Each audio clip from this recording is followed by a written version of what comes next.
All right. Hello, everyone. Welcome to our first chat about life, money, and globetrotting. My name is Hui-chin. I am a co-owner of Pavlov Financial Planning and a certified financial planner. It's based in Arlington, Virginia. But I also work with clients all over the world, and I'm actually moving to Asia in about 3 months. Hi. And I'm Jodi Harris, and I'm the owner and life coach at World Tree Coaching. And I'm also an expat. I'm originally from the United States, but I've been living all over the world for the past 7 years. And so I'm based now in Yokohama, Japan, but I see clients all over the world doing life coaching. Cool. And so a little bit about ourselves.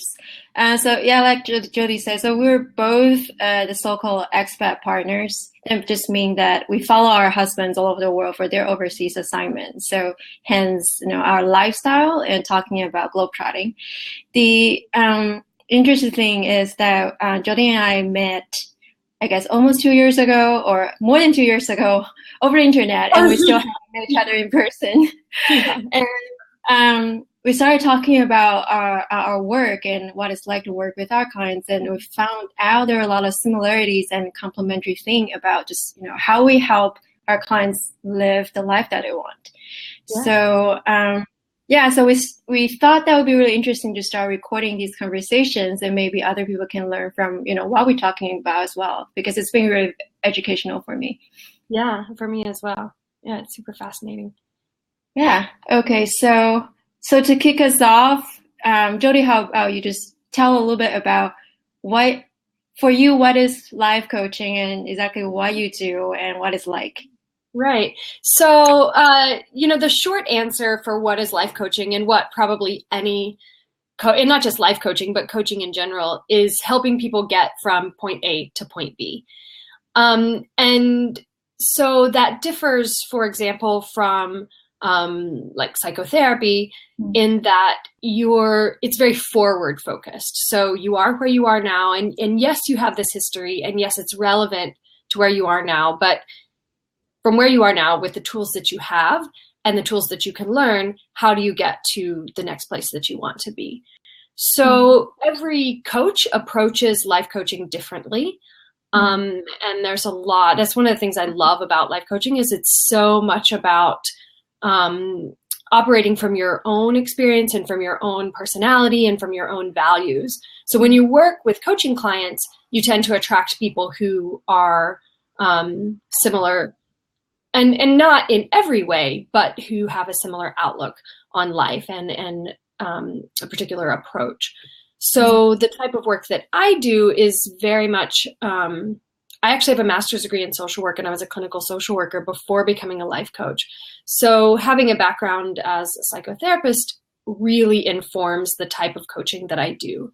So I work with people who primarily expats, but when I work with people, a lot of the work that I do is helping people better understand their thought and emotional patterns as kind of a starting place, so that they can then use that better understanding of themselves and that better comfort with themselves to make decisions about where they want to go next.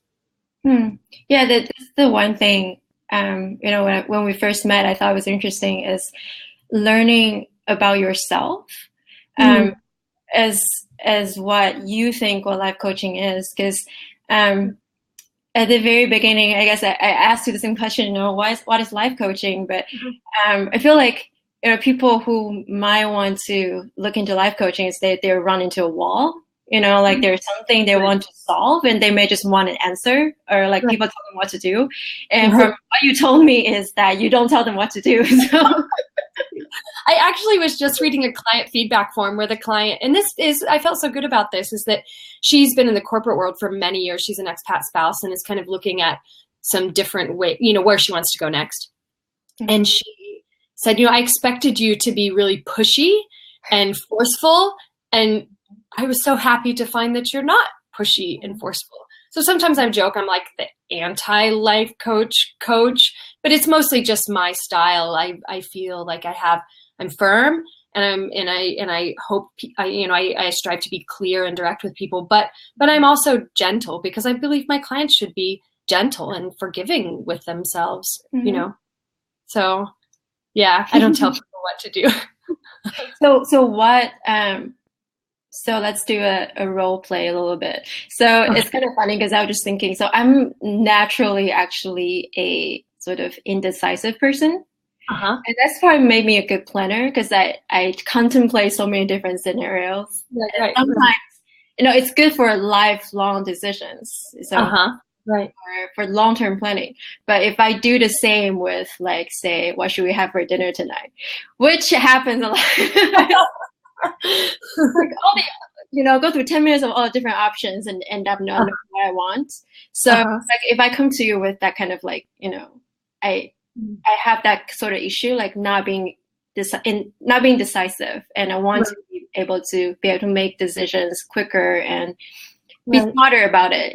Like if a client like me come to you, like how would you start with? Right. I start with almost all of my clients. I start with looking at, and I actually have a 3-session program where I do this. It's called Mantra Builder. And we look at what are your needs and wants. And it's a really wide net. So people include things like, I really like good coffee, to I need 10 hours of sleep every night, or to I need to be near my family, so I often have people start by looking at that. And then over the course of 3 sessions, we start to look at what are the personal values that inform those things that you hold most dear in your life. And I think with most people, you can get to a point where your decision-making can be based on a quite clear set of personal values. And so it sounds kind of silly to think about that in terms of dinner. But if you truly were at a place where you're like, every night we don't eat till 10 because I can't figure out what to cook, which I don't think that's what it is.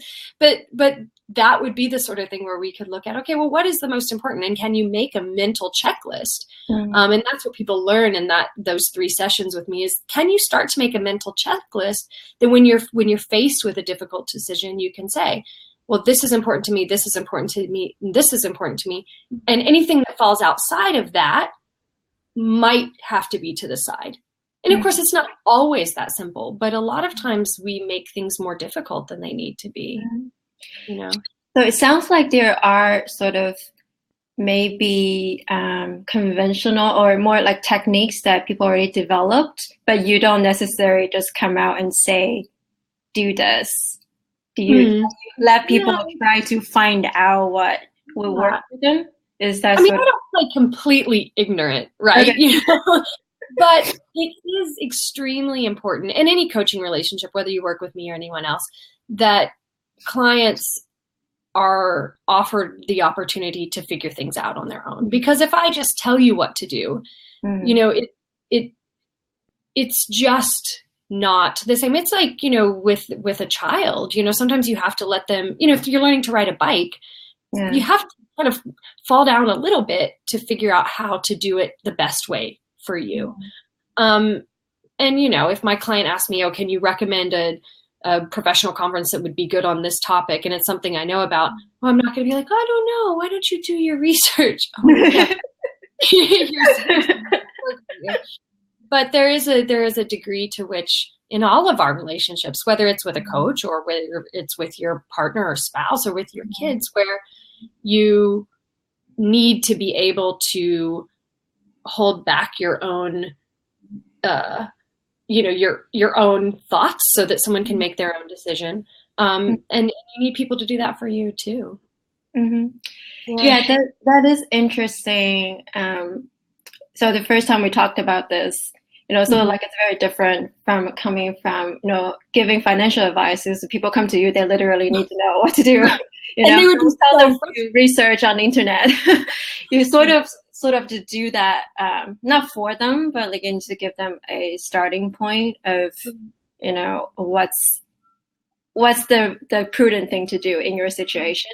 And of course, but I think it also, for me, I really like the idea of it. It just evolves into a discussion. It's not necessarily like I'm the authority figure and whatever I say is right.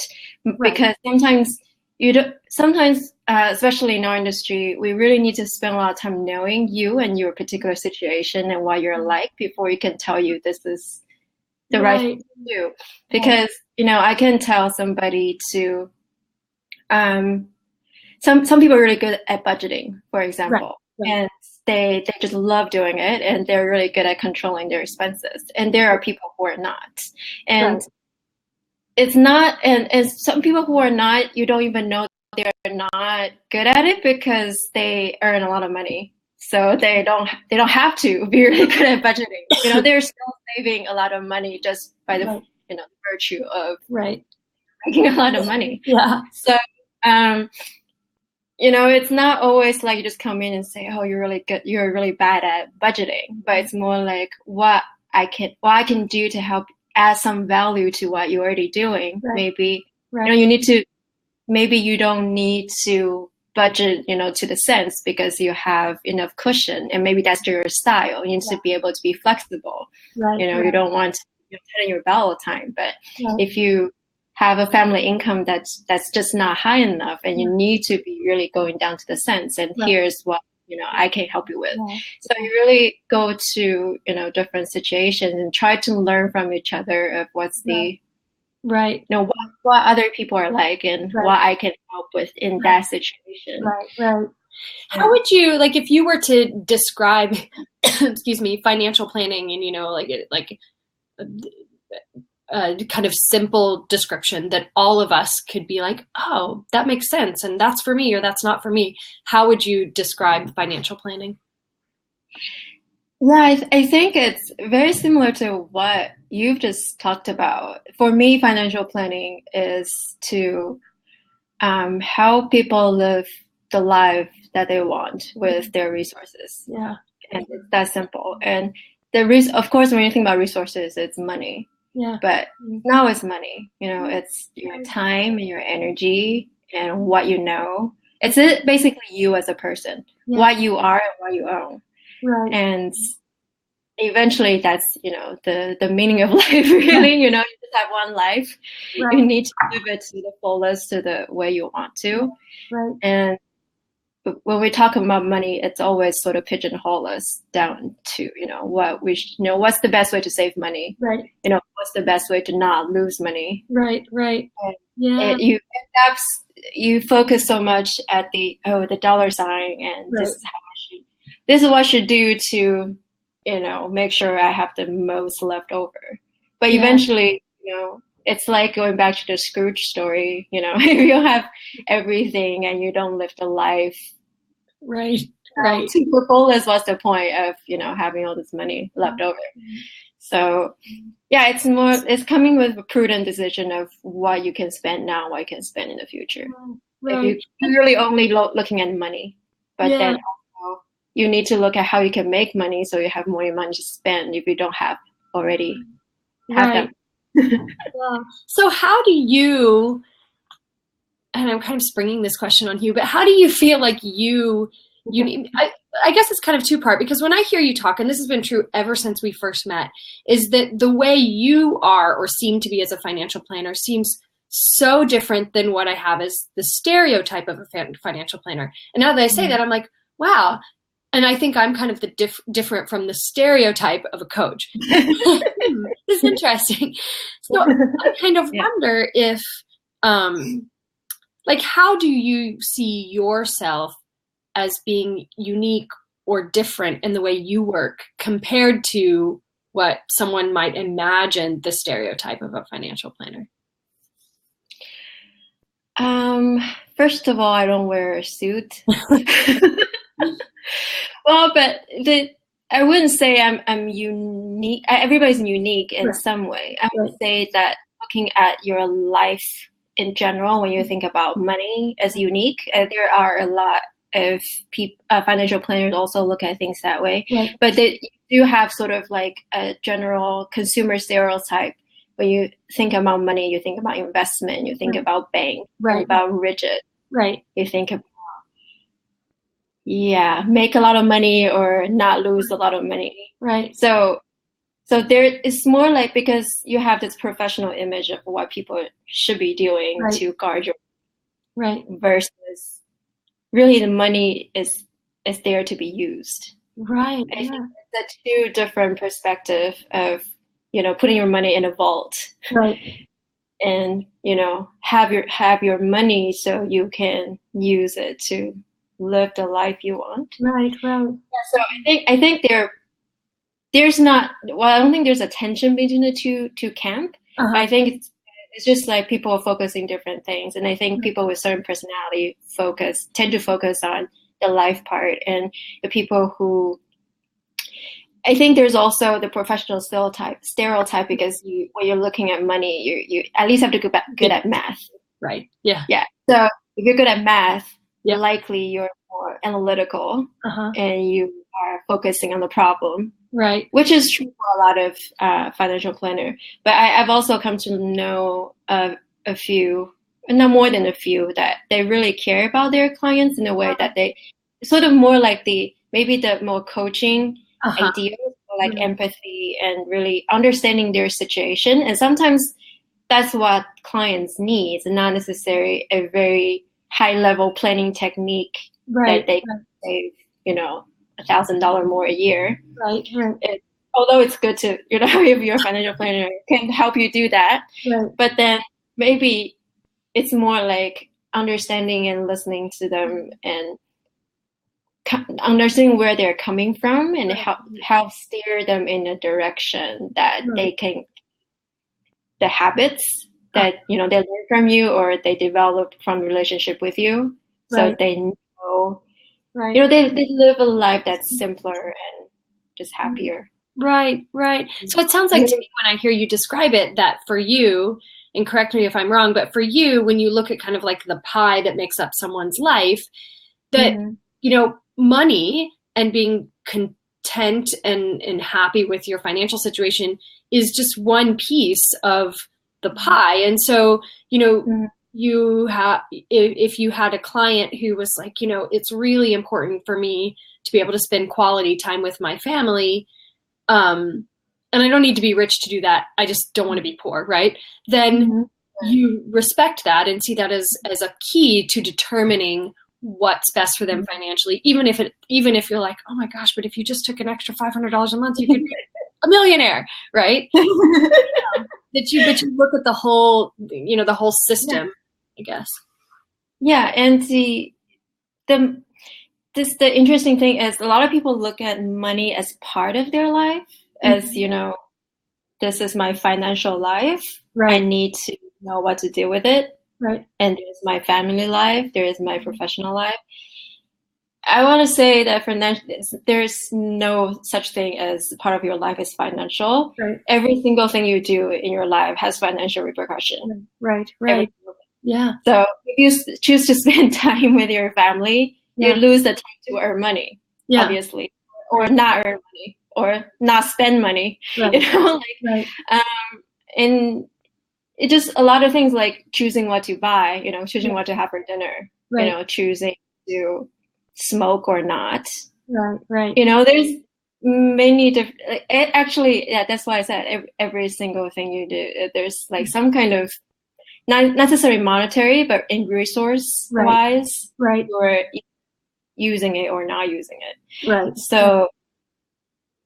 Yeah, so if you look at it that way, that's sort of why I come to think that financial planning is life planning. Yeah, because right. Not just part of the finances is not just part of your life; it's everything in your life. Yeah, so, in order to help clients with money, you really need to help them with life, and it's sort of like what you did. It's right. It's really interesting. Yeah, it's like life in general, and I try to sort of course, when we come in, you always focus on the things that people think there are problems, right? But eventually, it's like helping them live the life that they want, and they're happy with their life.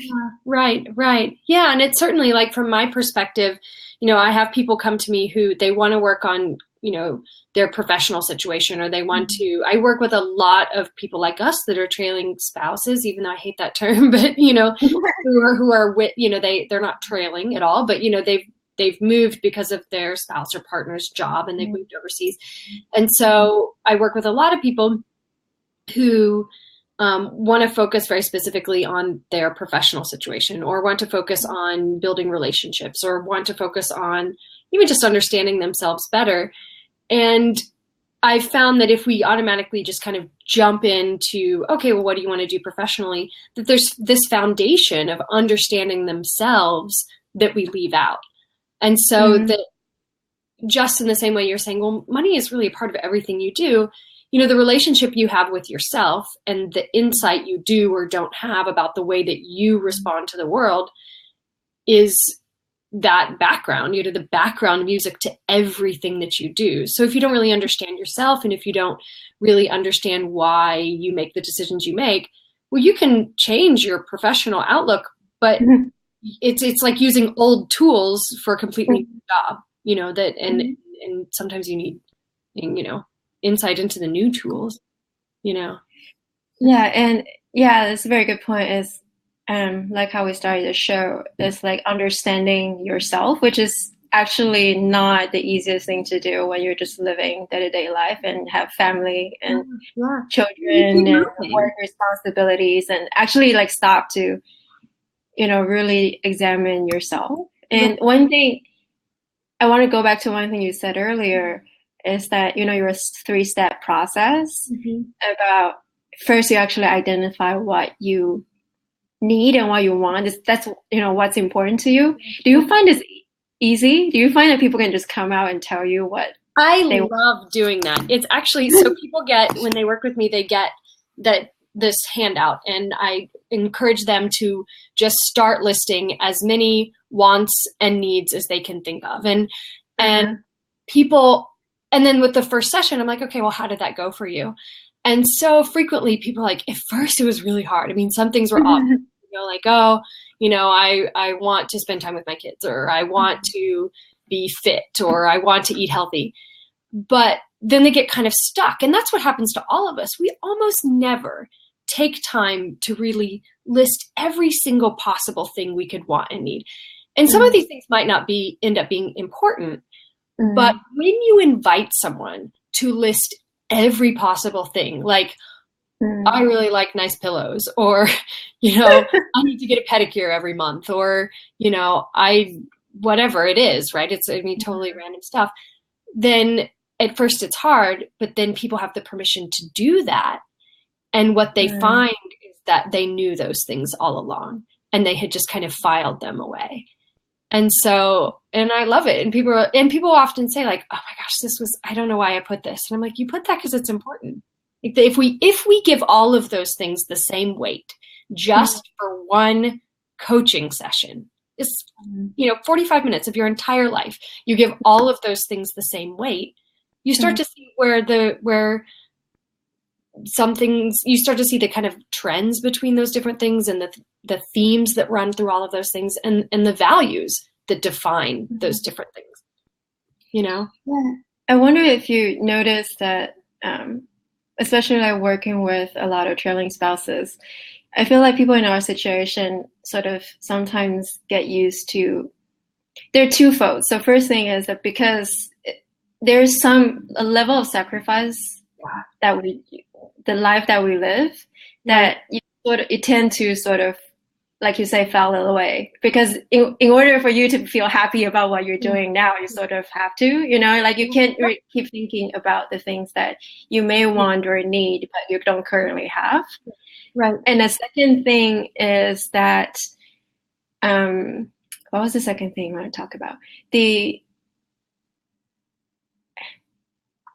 Okay, I lost that thought. But but do you find that, like, for people that you work with, that's I find that across the board with you know, people who are expat spouses or partners, that there are so many things for so long that they have not thought were really valid needs or wants, that they come to, you know, put those things to the side, to the point to where it's kind of like ignoring, a sprained ankle or something, after a while, like you just think that that's kind of normal.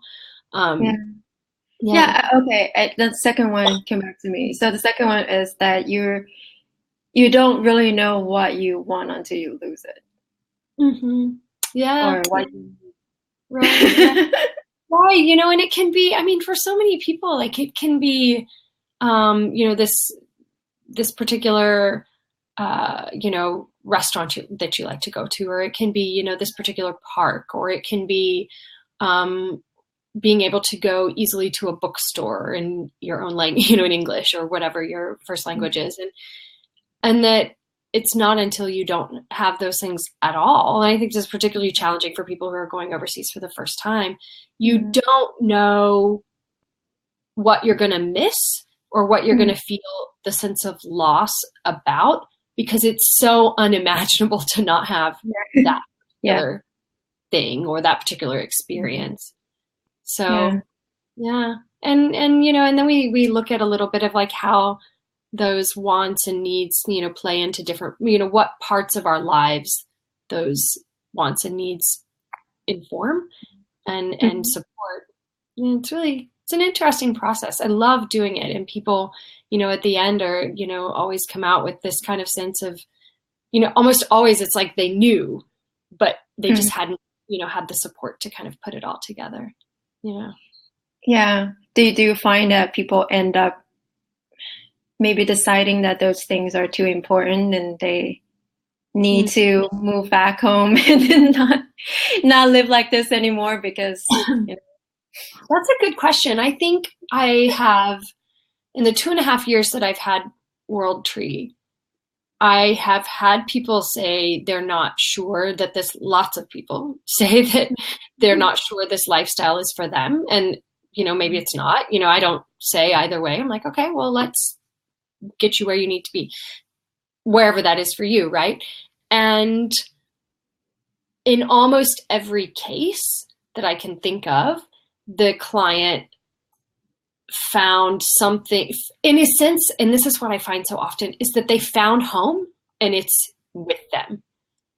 And all of a sudden, they are so much more portable than they thought they were, that they create their own sense of home. And it doesn't mean that they won't at some point give up on this lifestyle because they want to be back home. It's just that in most cases, people find something in themselves that enables them to continue to move around the world, Yeah.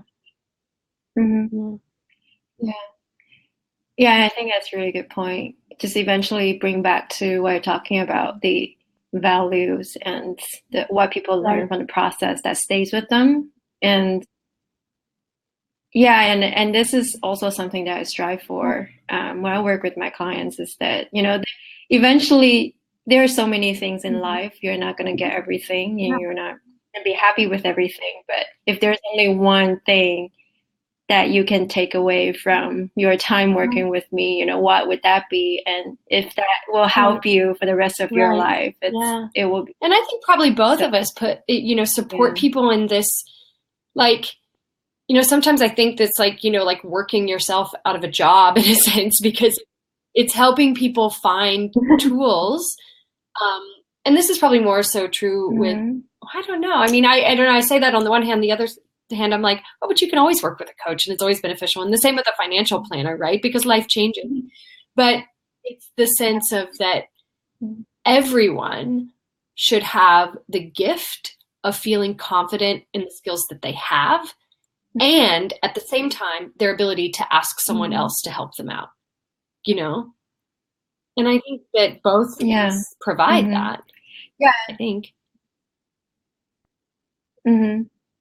Yeah, and I think that's sort of, also, I feel like we have a very strong responsibility because, people reach out to us for, like something, they some problem or some issue, or even if it's not it's extremely difficult issue, it's something they want to solve. And they trust us enough to lay it all out to us. And I think that's sort of make our professions rewarding in that. not really the, like whatever, at least definitely for me, because my work has a more tangible outcome, like you saved $5,000 more this year, it's all because of me. Like, I want to be able to say that, but then eventually it's still up to you, because that's how it works. It's still up to you to carry out a lot of things I say you should be doing. I'm there for accountability, because I can check on you and make sure that you actually doing the things you say. And that's the you same with will life do. coaching as well. I even have that in my client agreement, is that if you don't do any of the things that we agree that you will do, then no, it's not going to work. It's not bad, But it's funny too, because in your case, there's like this tangible benefits of, like, oh, you made $5,000 this year. But it's interesting because I feel like the tangibles for mine, I guess you would even consider them in some way intangible, in that sometimes they are very tangible, like someone gets a new job, or they leave one job to find, pursue a creative endeavor or something. But it's the intangibles of just feeling better in their own skin and with their own visions and confidence. And that's cool to get to see that, even, 3 months after they finish with me, or 6 months, or a year, or whatever, because those things stick with them. Yeah, it's like, even though they might not attribute that to working with us, as long as some things change, that's all good. All right, so it's our 30-minute mark now, and I think that was a good sort of stopping point for our first chat.